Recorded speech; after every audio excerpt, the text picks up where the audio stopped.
And that's why Michael Cowin, aka Pullyman, and Hazel Teare had an idea to raise awareness and money for charities that support sufferers and their relatives. And we're going to talk about what they've done in just a few moments. But first of all, Michael, you were diagnosed with Parkinson's, 11 years ago? Yeah. Just remind us what that period of your life was like. For myself, it didn't particularly bother me at the time because I felt perfectly all right.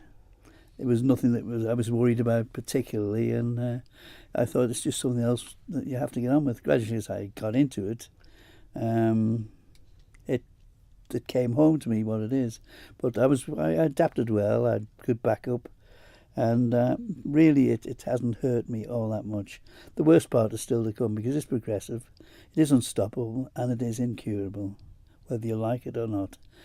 As long as you face the facts, I think it makes you prepared. And as they say, my desk is always tidy, so whenever the call comes, I'll give you a tip. But what you did discover, and partly I think as a result of this diagnosis, is your previously unknown talent for creative writing. Yes, Irene, my wife, has got a different idea. When I was diagnosed, I was more concerned with what would be the side effects of the drugs, the medicines. And the consultant said you could become sexually obsessive or a compulsive gambler, which I replied, oh, I'm too old for one, I can't afford the other. But I think my compulsion came out in my writing. I just started to write and haven't stopped since. And I believe this week you actually submitted, was it your 250th column or something to the paper? In the local paper, in the Indie, I submitted 250th. That's right, 5 years nearly. Yeah, and that's I forget how many words, 700 words a week in the column, and it just comes out one after the other. In fact, another quick little addendum to the story. I was talking to the same doctor who diagnosed me and who gave me the message, and I said, do you remember me telling me about these so-called side effects? Oh, definitely remember, he said. I said, well, when do they start kicking in? Hazel Teare, you are also an incredibly creative person, very prominent on the local poetry scene.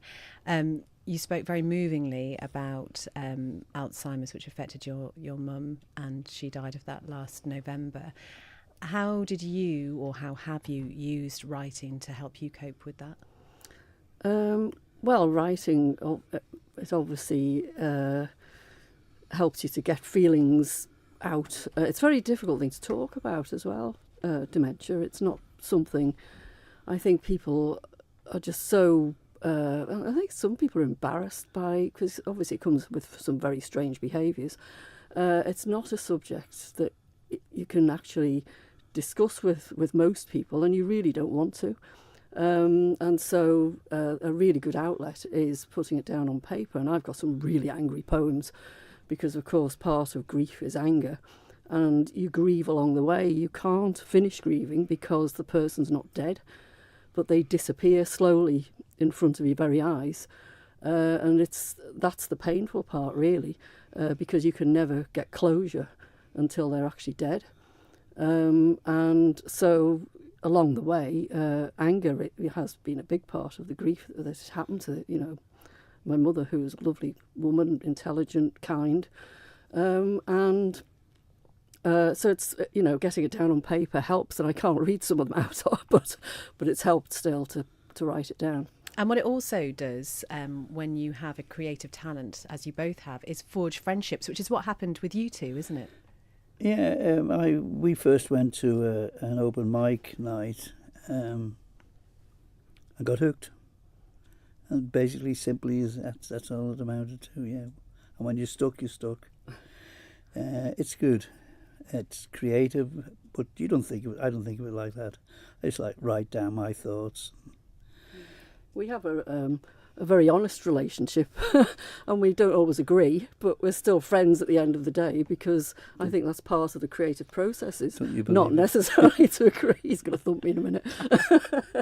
But yes, we get on very well, and Irene's lovely as well. So we have lots of times up at their house with tea and chats and stuff. Just and that's how these things evolve quite often. We should say Irene is in the studio with us. I can never get her near a microphone, though. That's not going to happen anytime soon, is it, Irene? He's always right. That's why they get on. He's always right. That's why you get on. Except when I'm right. Okay.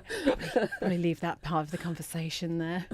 So we should really come to the fact that one of these ideas that you two have come up with, because you've done a number of projects together, but you've got this fantastic calendar. There's a book as well, but let's talk about the calendar first, because there's something a little bit different about this calendar, isn't there? Yes, in a word. It's prominent members of our society. By society, I mean the people we live with and we inhabit the island with, who are photographed, each one and every one, on a mobility scooter, which could be mine or one that I borrowed. And that's it, basically. They come out in their robes and their wigs and did their stuff. And it kind of gives the message that these diseases can touch anybody and everybody. As Michael has said, it's not selective. So it's kind of a way to say that without being too serious. But this idea was actually an accident.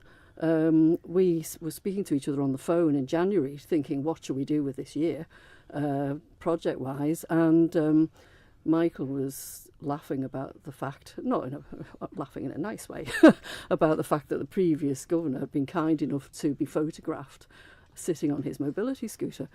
So I said, well, wouldn't it be funny if we got other prominent people in the island to sit on your mobility scooter, photograph them and made a calendar, ha ha. So the other end of the phone went very quiet, and I thought, uh-oh.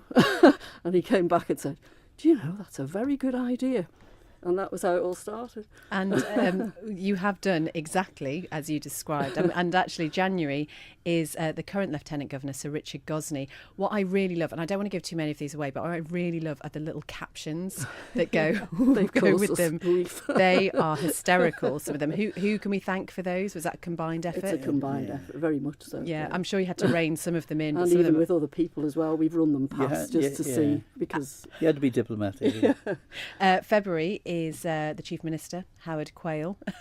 I don't want to give the captions away because they have to buy just them. Brilliant. But you've got some real superstars. You've got John McGuinness in there as well. And I can't help but think this is the sort of thing you wouldn't really be able to do this elsewhere. You could only really achieve this on the Isle of Man because people are a bit more willing to take part in fun things here, aren't they?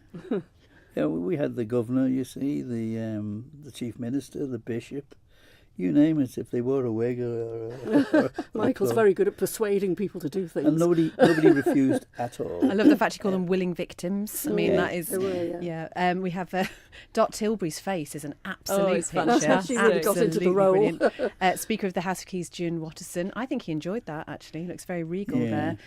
Just so many well-known faces on there. And what's lovely is that people can choose either the calendar, which has got all the Parkinson's dates on and things of significance for Parkinson's, or the one, Hazel, for Alzheimer's. So they're both slightly different. Well, the Alzheimer's is for both. There's one for both charities, Parkinson's and Alzheimer's, but the Parkinson's Society have another different version, a slightly different version, it's the same pictures, but with their dates in for their activities.